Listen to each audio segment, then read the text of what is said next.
This episode is brought to you by Bumble. So, you want to find someone you're compatible with, specifically someone who's ready for a serious connection, totally open to having kids in the future, is a tall, rock-climbing Libra, and loves rom-coms with vegan pizzas on Tuesdays just as much as you do. Bumble knows that you know exactly what's right for you. So whatever it is you're looking for, Bumble's features can help you find it. Date now on Bumble. I've got kids, and that means it's always about them. But I need support too. That's where Ollie comes in. With their delightful, hard-working gummies, my partner and I can actually get a good night's sleep, so we'll both stand a chance of managing our stress responses. Even when the kids are doing parkour in the living room. Discover Ollie vitamins and supplements. These statements have not been evaluated by the Food and Drug Administration. This product is not intended to diagnose, treat, cure, or prevent any disease. It's a Minimalist Monday edition of Optimal Living Daily, episode 3099, 13 Overrated Virtues by Joshua Fields Millburn of Minimalists.com, and I'm your narrator, Justin Malik. We're going to jump right into our next article today as we optimize your life. 13 Overrated Virtues by Joshua Fields Millburn of Minimalists.com. After surveying the most pertinent qualities of worthwhile relationships, we must also consider the virtues we've been acculturated to believe are noble, but are often overrated. Number 1, loyalty. Yes, it is important to be loyal to loved ones, but loyalty alone is typically misguided and may even degrade your relationships by creating a smokescreen between rationality and reality. Being loyal is fine, but loyalty at the expense of integrity is detrimental to a relationship. Number 2, honor. Yes, we want to honor our parents, neighbors, friends, and family, but to what extent? If your best friend becomes a violent criminal, should you still hold him in great esteem? While an appropriate degree of honor is crucial, barefaced honor can inadvertently tether us to the convictions and conventions that prevent us from living in accordance with our values. Number 3, righteousness. We all want to be right, but if you constantly assert your correctness, it comes off as self-righteous or gloating, and that's never healthy for a relationship. When in doubt, I don't know are the 3 most freeing words we can utter. Number 4, transparency. You want to be honest and open with others, but you needn't to let every thought that enters your brain spill out of your mouth unfiltered. If you aren't careful, you can hurt the ones you love and hurt your relationships with them in the process. Number 5, pleasure. Pleasure isn't good or bad, but the pursuit of pleasure is hedonism. Our relationships aren't supposed to be vectors of perpetual delight. Although our interactions can be pleasurable, pleasure needs to be the star by which we navigate our relational vessels. If we do, we're likely to forsake many of the elements that make the relationship worthwhile. Number 6, comfort. A close cousin to pleasure, comfort is tricky.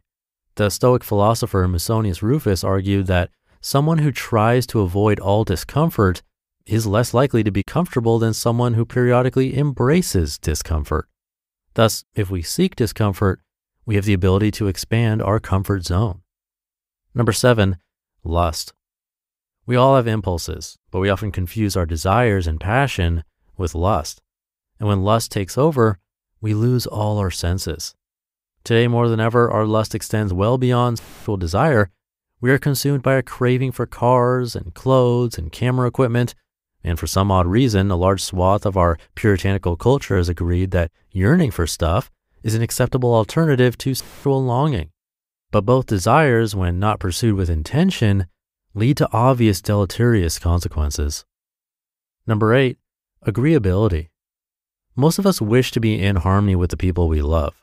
It seems the quickest route to this harmony is to agree with others as frequently as possible. Yet this impulse is misguided. If we placate people, it's not only dishonest, it closes the door to individuality. It is possible, however, to disagree with someone tactfully while keeping their point of view in mind. Ryan and I disagree all the time, but we almost never argue. If you can make that distinction, your relationship will improve because when you do agree, the other person will know it's genuine and not just an attempt to win their favor. Number 9, empathy. perhaps the most controversial of the overrated virtues. These days, we hear everyone from preachers to pundits proclaim the power of empathy.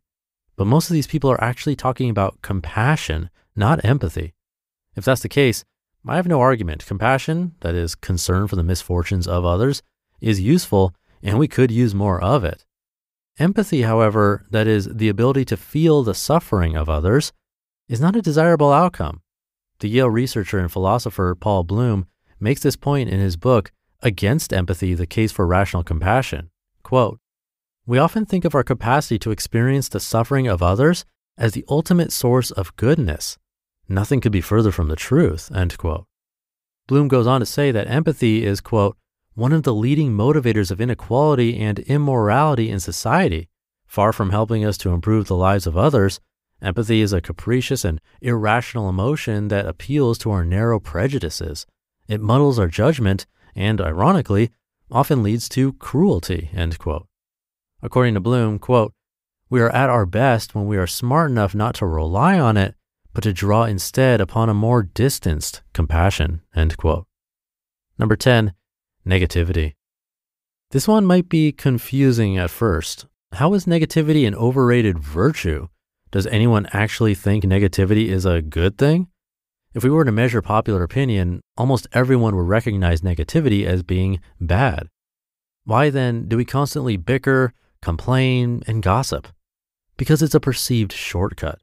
If you complain about the same thing as someone else or gossip about another person, it increases your bond with your fellow complainer. There's an old saying that hurt people hurt people, and that's what's happening whenever we walk around infecting the world with negativity. Number 11, jealousy. The most wasteful emotion, jealousy, is rooted in suspicion. Suspicion that you're not good enough, that you're not doing enough, that the other person isn't as deserving as you. Jealousy is a selfish emotion, one that does not serve the greater good in the slightest.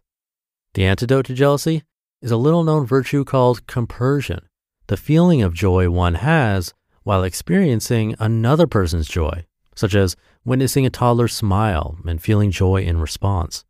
When you experience joy based on the joy of someone else, no space remains for jealousy in the relationship. Number 12, sentimentality. The Greek philosopher Zeno believed that people were designed to be reasonable, but he also recognized that we are human beings, and human beings are propelled by emotion. Thus, we needn't shun reason or emotion, but we must avoid sentimentality, that is, excessive tenderness, sadness, or nostalgia, because it crowds out reason in favor of overpowering emotions. When we're feeling overly emotional, it is helpful to gain additional perspective by involving the reasoning of a grounded outside party. And number 13, solemnity. Yes, we want to be taken seriously and we want to approach relationships with dignity, but we must leave ample room for humor and levity. Otherwise, we'll be burdened and eventually buried by our own self-seriousness. Ergo, make room for jokes, especially in, the most trying times. While some of these so-called virtues are best avoided altogether, jealousy, self-righteousness, and negativity are especially worth steering away from, most can serve you well when you find the individually appropriate amount. You just listened to the post titled 13 Overrated Virtues by Joshua Fields Millburn of the Minimalists.com, and I'll be right back with my commentary. Look, payday's awesome, but running payroll, calculating taxes and deductions, staying compliant, that's not easy. Unless, of course, you have Gusto. Gusto's payroll and HR services can make it a little easier. Gusto was designed for you, the small business owner. They take the pain out of running a business by automatically calculating paychecks, filing payroll taxes, setting up open enrollment. Gusto takes it all off your plate.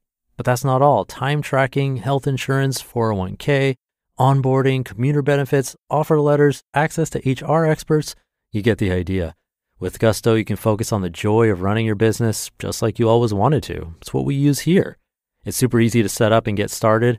And if you're moving from another provider, Gusto can transfer all your data for you. It's no surprise 94% of customers are likely to recommend Gusto. 94.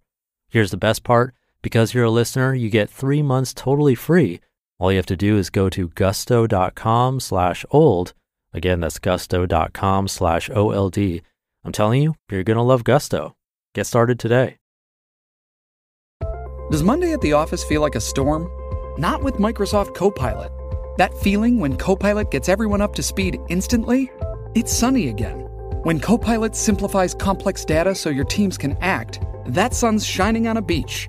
And when Copilot uncovers hidden insights, you're on that beach with your people, and you find buried treasure. That's Microsoft Copilot. Learn more at Microsoft.com/AI for all. Thank you to Joshua of The Minimalists, a friend of the show. An interesting post today that really shows there's always a sort of darker side to what most of us would consider good things. I think this is true in many different areas of life. Like we often hear, drink more water, drink more water. Granted, this is true for most people, as most of us are dehydrated most of the time, including me. But there is a such thing as water intoxication, which can actually kill you. Or even if you're just overdoing it on water, as Dr. Neal has shared on Optimal Health Daily before, if you're drinking too much water in general, that can cause you to lose nutrients. That was a pretty big sidestep from this article, but all that to say, there's two sides to a coin, or 6 sides on dice. And something else I want to mention, Joshua and Ryan of The Minimalists have a more recent book out that's been highly reviewed, Love People, Use Things. They didn't ask me to mention this, but I want to because I'm really proud of them for doing their audiobook themselves. The fun fact, I did 3 of their audiobooks after they heard my narration of their work here on this show.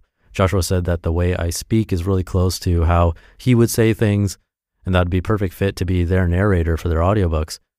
But I've heard him narrate before here on this show. I had him guest host the podcast before, and I thought, why doesn't he narrate his own books? Granted, it's a lot of work to do, but I think it's worth it in the end, especially when it's your own book. So I wanted to mention that. Big high five to them for going through the process, learning it all, and actually completing it. Again, you can check out that book. It's called Love People, Use Things. And high five for you being here. I hope this post challenged you in a healthy way. I know it did for me. Have a great rest of your day, and I'll see you tomorrow in the Tuesday show, where your optimal life awaits.